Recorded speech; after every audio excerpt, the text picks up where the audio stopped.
नमस्कार, आदाब। सरहद के दो रुख के शुमारे में आप सभी नाजरीन का इस्तकबाल है। आइए सबसे पहले नजर डालते हैं सुर्खियों पर।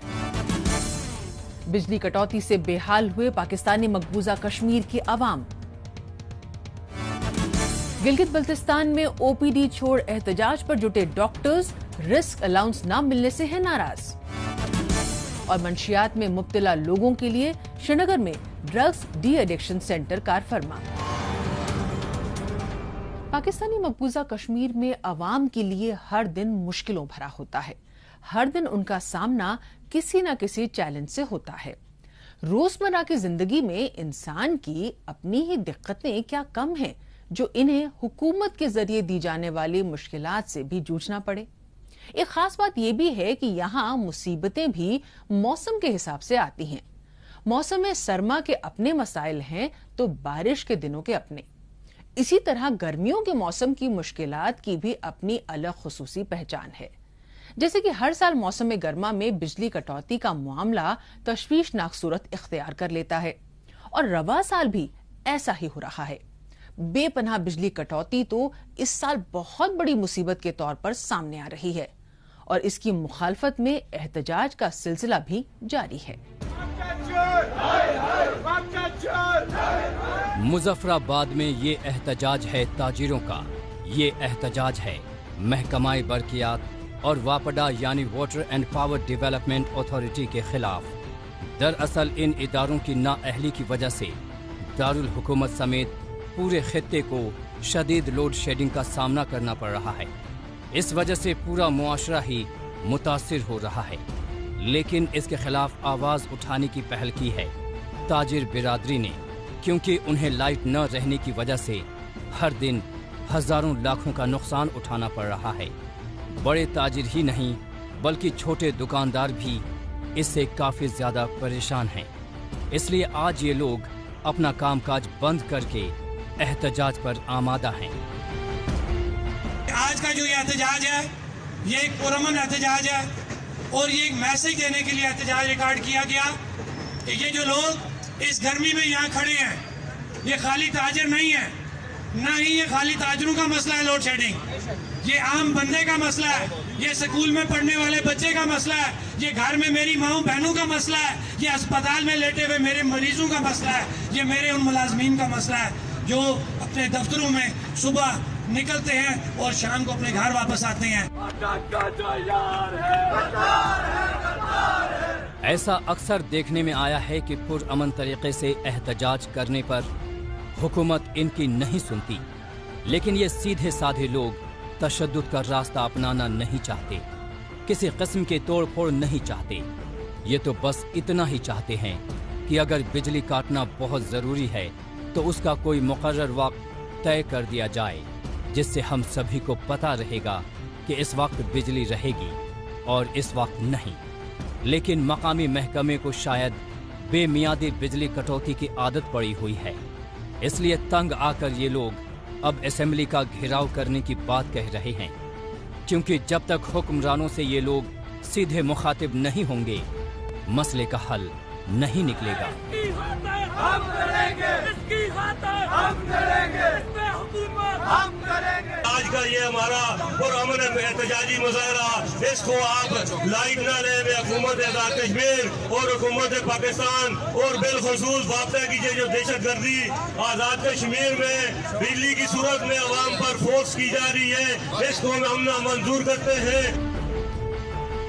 हुकूमत यहाँ लोड शेडिंग का मसला तो हल नहीं कर सकती, इसलिए वो अवाम को आपस में ही लड़ाने और उनमें इख्तिलाफात पैदा करने के लिए मुख्तलिफ हरबा अपनाने से नहीं चूक रही।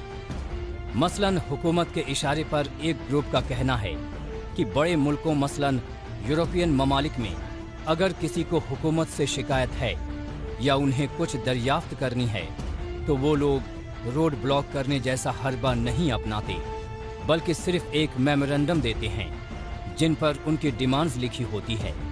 लेकिन भाई ये कोई लंदन या पेरिस नहीं है, बल्कि मुजफ्फराबाद जैसा शहर है जहां हुकूमत कानों में तेल डालकर सोई हुई है। अक्सर यहाँ पे यूरोप की मिसाल दी जाती है, हमारे जो लोग एहतजाज करते हैं उनको हमारे चंद लोग बुरा भला कहते हैं। तो देखो यार क्या जाहिल लोग हैं, रोड बंद कर दिए, फलां तांग हो गया, फलां तांग हो गया। बिल्कुल ठीक बात वो करते हैं। आप मिसाल तो यूरोप की देते हैं और फिर आगे अवाम भी, आगे हुक्मरान भी तो ऐसे यूरोप वाले हो, वो इंतजामिया भी तो यूरोप वाली हो। फिर ये बेहुदा लोग आपने हमारे आगे क्यों रखे हुए हैं? ये बेगैरत लोग आपने हमारे आगे क्यों रखे हैं कि हमें रोड बंद करनी पड़ती है? नाम निहाद आजाद कश्मीर में कहने के लिए नीलम झेलम जैसा बड़ा पावर प्रोजेक्ट है जिसकी सलाहियत 1000 मेगावाट से ज्यादा है। बरसों पुराना मंगला डैम है जिसके कुछ साल कबल तोसी भी की जा चुकी है। अगर इनसे मिलने वाली बिजली का आधे से भी कम हिस्सा इस इलाके को दिया जाए तो यहाँ 24 घंटे, जी हाँ 24 घंटे लगातार साल साल बिजली आ सकती है। लेकिन नहीं, इस बिजली को तो पाकिस्तान जाना है, उस पंजाब सूबे में जाना है जहाँ से पाकिस्तान के सारे आला रहनुमा, फौजी और ब्यूरोक्रेट्स आते हैं। अपनी ही बिजली पर कोई इख्तियार नहीं है नाम निहाद आजाद कश्मीर वालों का। यही तो बदकिस्मती है इस खित्ते की।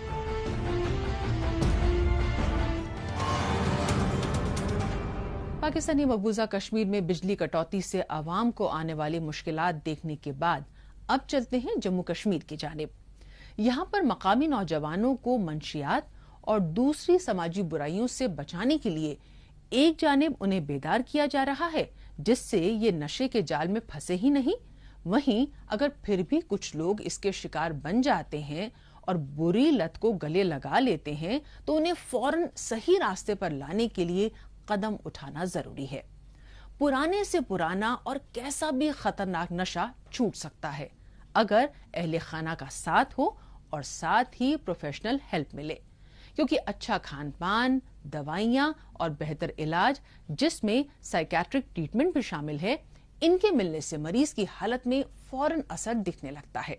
इसलिए जम्मू कश्मीर में जगह जगह पुलिस के साथ कई NGOs की तरफ से रिहैब और ड्रग्स डी एडिक्शन सेंटर्स पुरजोर तरीके से चलाए जा रहे हैं, जिसका फायदा भी साफ तौर पर दिखाई दे रहा है।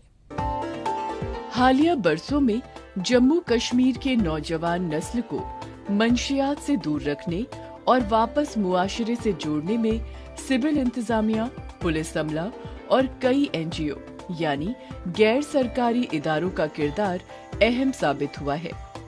वादी के मुख्तलिफ इलाकों में इंतजामिया और पुलिस महकमे के मुस्बत इकदामात से तरगीब हासिल करते हुए एक के बाद एक रिहैबिलिटेशन और डी एडिक्शन सेंटर्स खुलते जा रहे हैं। इन्हीं मराकज में श्रीनगर शहर का द ग्रूमिंग कश्मीर नामी सेंटर कायम किया गया है, जो कई मासूम नौजवानों को नशे की लत छोड़ने में भरपूर मदद कर रहा है। जो हमारा ये रिहैब सेंटर है, it's also de addiction centre, साथ ही साथ एक रिहैब सेंटर भी है। इसमें मेनली हम पेशेंट्स को पहले डिटॉक्सिफाई करते हैं, जो भी इनकी बॉडी में ड्रग्स है या जो भी जिस चीज़ की भी एडिक्ट है। इट्स नॉट ओनली इम्पॉर्टेंट कि ये हार्ड ड्रग्स लेते हो, it can be narcotic drugs, it can be psychotropic drugs, कोई भी ड्रग ले सकते हैं जिस वजह से एडमिट है। तो पहले फेज इनका डिटॉक्सिफिकेशन ही होता है। मेडिसिन के through we take out their drugs, उनको रिलैक्स दिया जाता है, उनको आराम दिया जाता है। शहर के इस मरकज में मंशियात से मुतासिरा नौजवानों को ठीक करने के लिए कई मरहलों में इलाज किया जा रहा है। इसके लिए डॉक्टरों की पूरी टीम मेडिकल स्टाफ के एक्सपर्ट्स के साथ अपने फर्ज को अंजाम दे रही है। गलत सोहबत में फंसकर नशे के आदी बने हुए लोगों की सही देखभाल के लिए CCTV का इस्तेमाल किया जा रहा है। यहाँ पर आपको बताते चले कि पहले फेज में इन्हें डिटॉक्सिफिकेशन, फिजिकल कंसल्टेशन, मेडिटेशन और मरीज की जरूरत के मुताबिक खास तौर पर हिजामा थेरेपी करवाई जाती है, तो दूसरे दौर में डॉक्टर इनकी काउंसलिंग और सेल्फ हेल्प एक्टिविटीज के जरिए इन्हें ज़हनी तौर पर भी मजबूत बनाया जाता है। डेफिनेटली चेंज तो आती है, चेंज तो इंसान को आएगी, वो ड्रग एडिक्शन सेंटर में जैसे वो आएगा उसको चेंज तो आएगी, कुछ ना कुछ सीखने को मिलेगा ही उसको। वो उसको भी अपनी भी नॉलेज होती है और यहाँ से भी वो सुनता है, वहाँ पे उनको काउंसलर्स भी होते हैं वगैरह, उनके सेशंस होते हैं, मेंटल सेशन होते हैं, फिजिकल सेशन होते हैं, एक्टिविटीज़ कराते हैं उनको। डेफिनेटली चेंज तो आती है लड़कों में। दोस्तों की बुरी संगत या फिर खुद को गम से दूर करने के लिए ड्रग्स के शिकंजे में फंस गए मासूम नौजवान अपने साथ साथ अपने कुनबे को भी बर्बाद कर देते हैं। नशे के बाइस दर्द से जूझते नौजवानों को देखकर वालिदैन व अहले खाना की रातों की नींद उड़ जाती है। हमेशा बस यही ख्याल रहता है कि किसी भी तरह से इनकी बुरी लत छुड़वाकर दोबारा सेहतमंद बनाया जा सके। उनकी इन्हीं सब ख्वाहिशों को पूरा करने में ये मरकज इनके लिए नेमत बनकर सामने आया है, जहां पर स्टाफ मुतासिरा नौजवानों को अपनी जिंदगी दोबारा पटरी पर लाने में इनकी मदद कर रहे हैं। वो पेरेंट्स जो इनकी वजह से मतलब साल साल भर नहीं सोए होते हैं, वो फिर हमें थैंकफुल करते हैं कि आपकी वजह, जो हमारा बच्चा जिसकी वजह से हम साल साल भर नहीं सोए हैं, आपने इस ऐसे पेशेंट मतलब को हैंडल किया है, क्योंकि ऐसे पेशेंट्स को बहुत मुश्किल हैंडल करना होता है। ये हमें पता है ऐसे पेशेंट होते कैसे, डील कैसे करते हैं हम। जम्मू कश्मीर में नशे की बुरी लत में फंसे लोगों की तादाद काफी कम है, लेकिन जो लोग इसमें शामिल भी हैं, उनकी जिंदगी पूरी तरह मामूल पर लाने के लिए ही इस तरह की कोशिशें जारी हैं। मंशियात और दूसरी नशीली अशिया के खिलाफ मुआशरे की जद्दोजहद में पहले से ही इंतजामिया और पुलिस मुश्तरका तौर पर अपने फर्ज को जिम्मेदारी के साथ अंजाम दे रहे हैं। इस कड़ी में नशे के खिलाफ गैर सरकारी इदारे भी अपना ताउन दे रहे हैं। कहा जा सकता है कि आहिस्ता आहिस्ता ही सही आगे आने वाला हमारा कल और ये मुआशरा पूरी तरह सेहतमंद और जिम्मेदार होगा।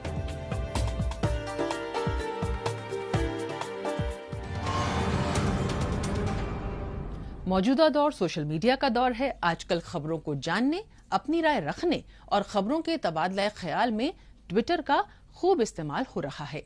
तो आइए एक नजर डालते हैं कुछ अहम ट्वीट्स पर। शब्बीर मीर सिन्हा ने ट्वीट किया है कि ग्लेशियर्स पिघलने के बाइस दरिया के बहाव में तेजी से हसनाबाद के आरजी पुल को नुकसान पहुंचा है। मई माह में सैलाब से यहां बना आरसीसी ब्रिज बह गया था। तारिक नकाश ने ट्वीट किया है कि बजट कटौतियों पर लगातार हो रहे हंगामे के बीच पाकिस्तानी मकबूजा कश्मीर हुकूमत ने माली साल 2021-2022 के तीसरे व आखिरी दिन ब्यूरोक्रेसी और सियासतदानों के लिए लग्जरी कारों की खरीद को मंजूरी दी है। जयगुम अब्बास ने ट्वीट किया है कि गिलगित शहर में दूसरे दिन का धरना, टोटल मीडिया ब्लैकआउट, क्योंकि शिया एहतजाजियों ने फौजी अदालत की जानिब से 13 असीरान की रिहाई का मुतालबा किया है। वो नहीं चाहते हैं कि गिलगित बल्तिस्तान की हकीकत को आप देखें। न्यू एज कश्मीर ने ट्वीट किया है कि कुपवाड़ा के विलगांव में inter college cross country competition का एहतमाम किया गया। यकजहती, तरक्की और अमन के लिए दौड़। जिंदा दिल कश्मीर ने ट्वीट किया है कि इकबाल रसूल डार को मुबारकबाद। हंदवाड़ा के इस नौजवान ने भारतीय वन सेवा के लिए क्वालिफाई कर इलाके का नाम रोशन किया है। एहसासे कश्मीर ने ट्वीट किया है कि समर बोट रेस के सिलसिले में आज दूसरा राउंड मुनक्किद किया गया, जहां तकरीबन 44 शुरका ने फाइनल्स में क्वालिफाई करने के लिए अपना दमखम दिखाया। आइए अब एक नजर डालते हैं हालिया रोज पाकिस्तानी मीडिया में भारत मुखालिफ खबरों की सच्चाई की जांच पड़ताल करने वाले हमारे सेगमेंट झूठ का पर्दाफाश पर। इसमें हमारे नाजरीन को पाकिस्तान के टेलीविजन चैनल्स में नश्र की जा रही झूठी खबरों की हकीकत से रूबरू करवाया जाता है। मकबूजा कश्मीर में भारतीय फौजियों ने रियासती दहशतगर्दी की ताज़ा कार्रवाई के दौरान जिला कुलगाम में 2 कश्मीरी नौजवानों को शहीद कर दिया। बाबा अमरनाथ की यात्रा का आगाज हो चुका है और जम्मू कश्मीर में इंतशार फैलाने के मकसद से पाकिस्तान की जानिब से यहाँ भेजे जा रहे दहशतगर्दों ने अपनी कार्रवाइयाँ तेज कर दी हैं और उनके सफाई की मुहिम भी तेज हो गई है। एक खास पैटर्न जो हमेशा देखने को मिलता है कि पाकिस्तान का सरकारी टेलीविजन PTV भारतीय हिफाजती अमले और पाकिस्तानी दहशतगर्दों के बीच होने वाली मुठभेड़ों में मारे जाने वाले दहशतगर्दों को हमेशा मकामी नौजवान बताता है, चाहे उनका ताल्लुक पाकिस्तान या फिर पाकिस्तानी मकबूजा कश्मीर से ही क्यों न हो। इन दहशतगर्दों को बेगुनाह और मकामी बताना सरकारी चैनल की आदत में शुमार हो चला है। भारत में पाकिस्तानी सिफारतखानों के ट्विटर अकाउंट्स की बहाली के लिए ट्विटर से राबता। पाकिस्तान का private news channel bold television भी भारत और नरेंद्र मोदी हुकूमत के खिलाफ झूठी खबरें दिखाने में पीछे नहीं रहता। हाल ही में बोल्ड न्यूज ने सोशल मीडिया के हवाले से एक खबर दिखाई। आपको बता दें कि भारत सरकार मुल्क के खिलाफ प्रोपागेंडा करने में सरगर्म रहने वाले यूट्यूब चैनल्स, फेसबुक और ट्विटर अकाउंट्स को वक्त वक्त पर ब्लॉक करती रहती है। हाल ही में कुछ ऐसा ही किया गया है जिसे पाकिस्तान का मीडिया बर्दाश्त। हमने फसल बीमा योजना को अधिक प्रभावी बनाया, उसके दायरे में ज्यादा किसानों को लाए। नहीं है डर नहीं फिकर, मिली हमें नई डगर, फसल का करवा के बीमा, किसान की चिंता को छीना, हुआ सुरक्षित कल, सुरक्षित फसल निश्चित किसान, फसल बीमा सबका समाधान। आज ही प्रधानमंत्री फसल बीमा योजना से जुड़ें और फसल नुकसान से होने वाली आर्थिक हानि से निश्चिंत हो जाएं, ताकि प्राकृतिक और स्थानीय आपदा पर भी फसल नुकसान होने पर आप उसकी सही कीमत पाएं। प्रधानमंत्री फसल बीमा से जुड़ने के लिए आज ही नजदीकी कृषि कार्यालय, सहकारी समिति, बैंक शाखा, अधिकृत बीमा कंपनी या जन सेवा केंद्र में जाएं, क्योंकि सुरक्षित फसल निश्चिंत किसान, फसल बीमा सबका समाधान। कृषि एवं किसान कल्याण मंत्रालय, भारत सरकार।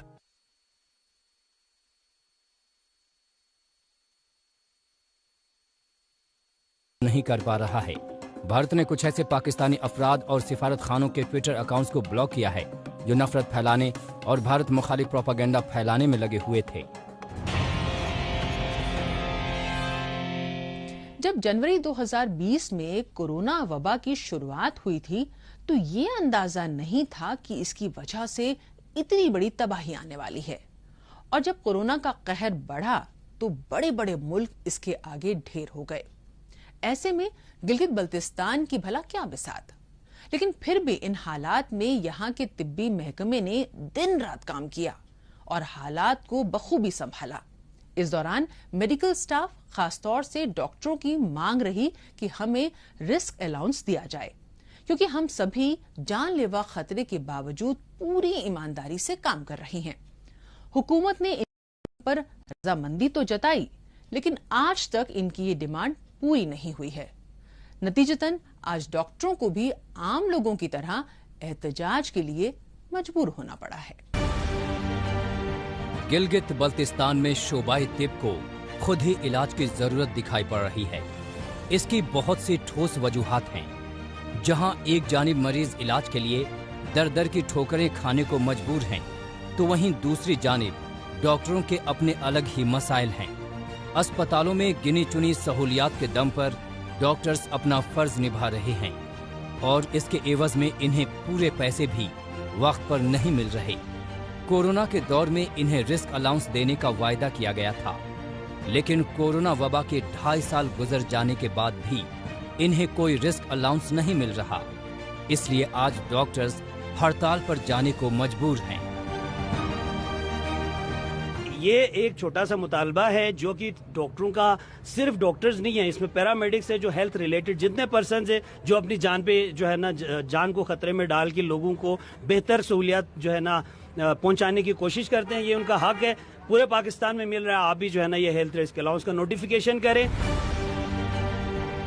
गिलगित बल्तिस्तान में डॉक्टरों पर काम का बोझ तो बढ़ता जा रहा है, लेकिन न तो तनख्वाह वक्त पर मिल रही है और न ही कॉन्ट्रैक्ट स्टाफ को मुस्तकिल किया जा रहा है।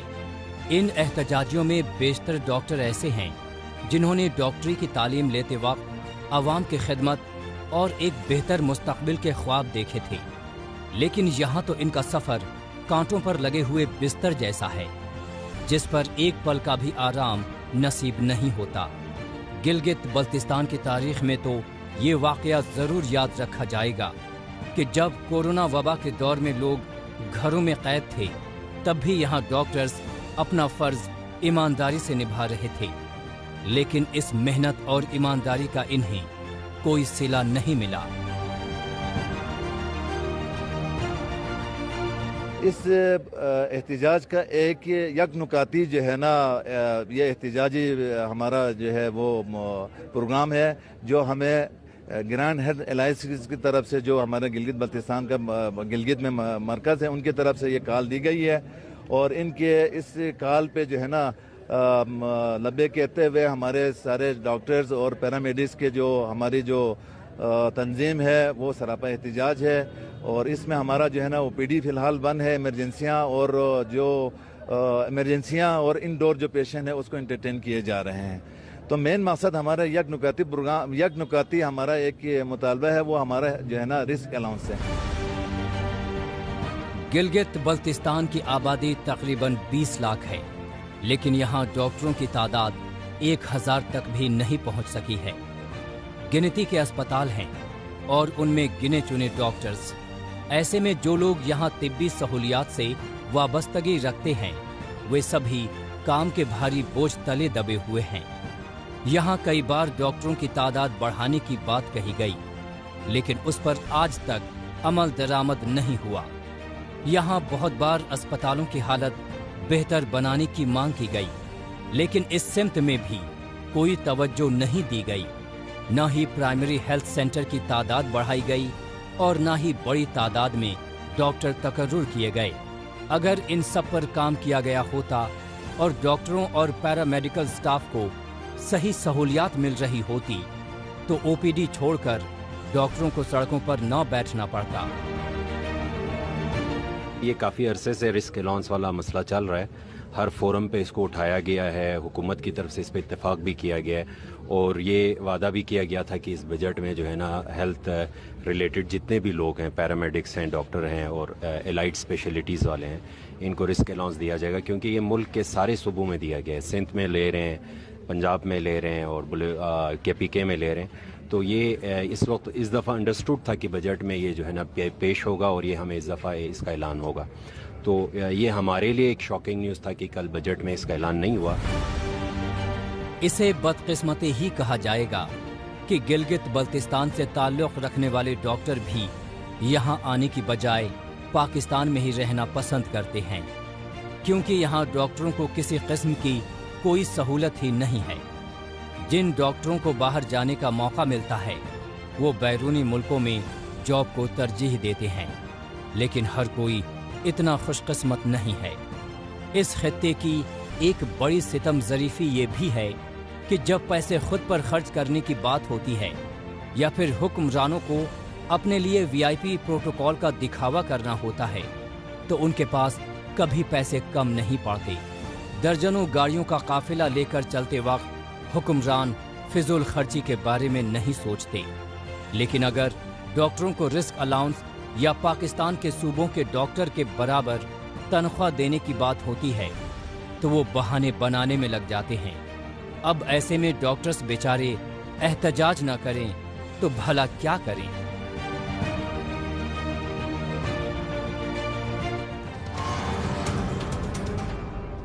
गिलगित बल्तिस्तान में डॉक्टरों के हड़ताल पर जाने से यकीनन मरीजों को मुश्किलात का सामना होगा, लेकिन ये कर भी क्या सकते हैं।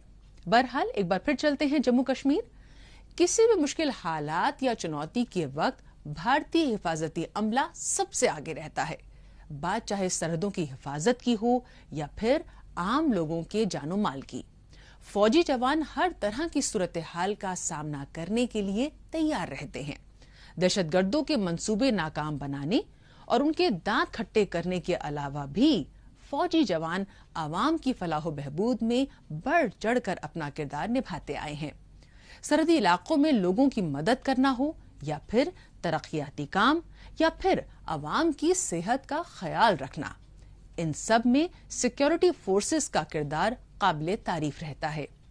हालिया रोज में जिला राजौरी के दुश्वार इलाके में BSF की जानिब से मेडिकल कैंप लगाया गया, जिसमें आसपास के ही नहीं बल्कि दूर दराज से आए गांव वालों ने शिरकत की। जिला हेडक्वार्टर से 14 किलोमीटर दूर राजौरी के पंजग्रेन इलाके का शुमार देही इलाकों में होता है। वतन पर जान न्योछावर करने का जज्बा रखने वाले यहाँ के अवाम बेहद मेहनतकश और सख्त जान है। तिब्बी शोबे के लिहाज से ये इलाका उतना तरक्की याफ्ता नहीं है जितना जम्मू कश्मीर के दूसरे इलाके हैं। यहाँ के लोग अपनी मेडिकल जरूरतों के लिए प्राइमरी हेल्थ सेंटर और जिला अस्पताल के अलावा फौज पर भी मुनहसिर हैं।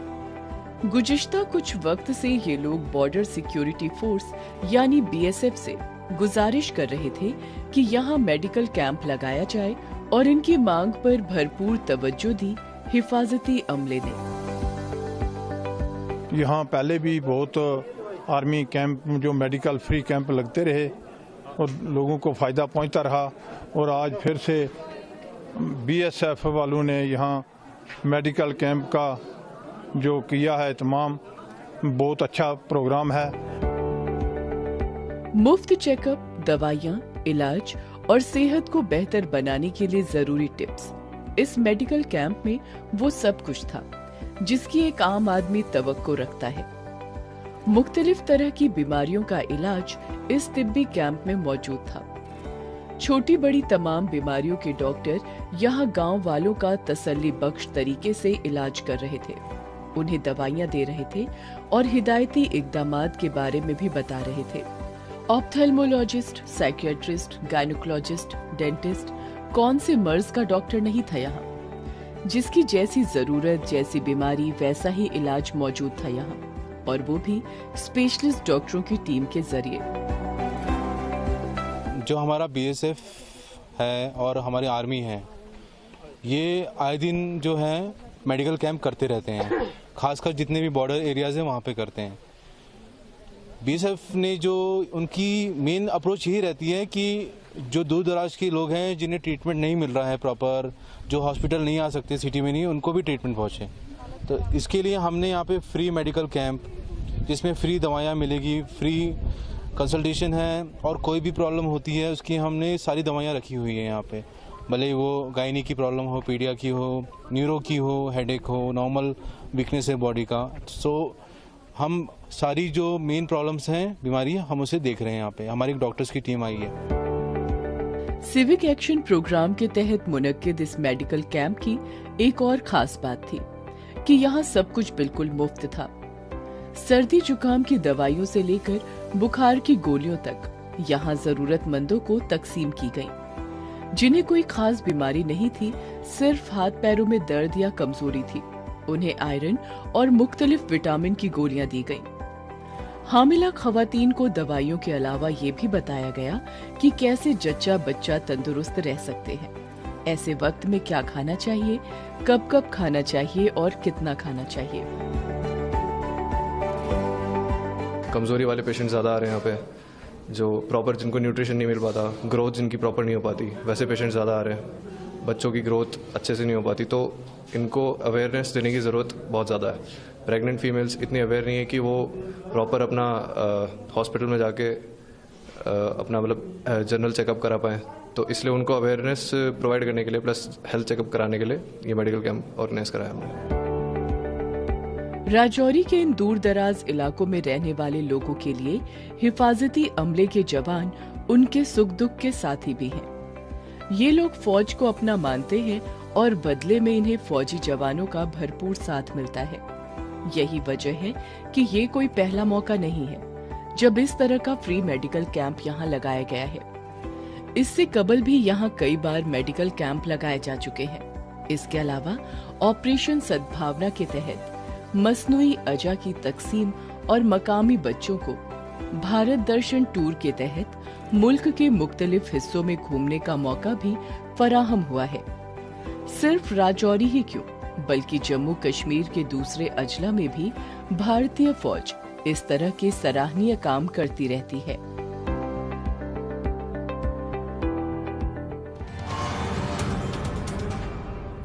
नाज़रीन, इसी के साथ हमें दीजिए इजाजत। अगले हफ्ते इसी दिन इसी वक्त फिर होगी मुलाकात। तब तक के लिए नमस्कार, खुदा हाफिज। हमने फसल बीमा योजना को अधिक प्रभावी बनाया, उसके दायरे में ज्यादा किसानों को लाए। नहीं है डर, नहीं फिकर, मिली हमें नई डगर। फसल का करवा के बीमा किसान की चिंता को छीना, हुआ सुरक्षित कल सुरक्षित फसल निश्चिंत किसान, फसल बीमा सबका समाधान। आज ही प्रधानमंत्री फसल बीमा योजना से जुड़ें और फसल नुकसान से होने वाली आर्थिक हानि से निश्चिंत हो जाएं, ताकि प्राकृतिक और स्थानीय आपदा पर भी फसल नुकसान होने पर आप उसकी सही कीमत पाएं। प्रधानमंत्री फसल बीमा से जुड़ने के लिए आज ही नजदीकी कृषि कार्यालय, सहकारी समिति, बैंक शाखा, अधिकृत बीमा कंपनी या जन सेवा केंद्र में जाएं, क्योंकि सुरक्षित फसल निश्चिंत किसान, फसल बीमा सबका समाधान। कृषि एवं किसान कल्याण मंत्रालय, भारत सरकार।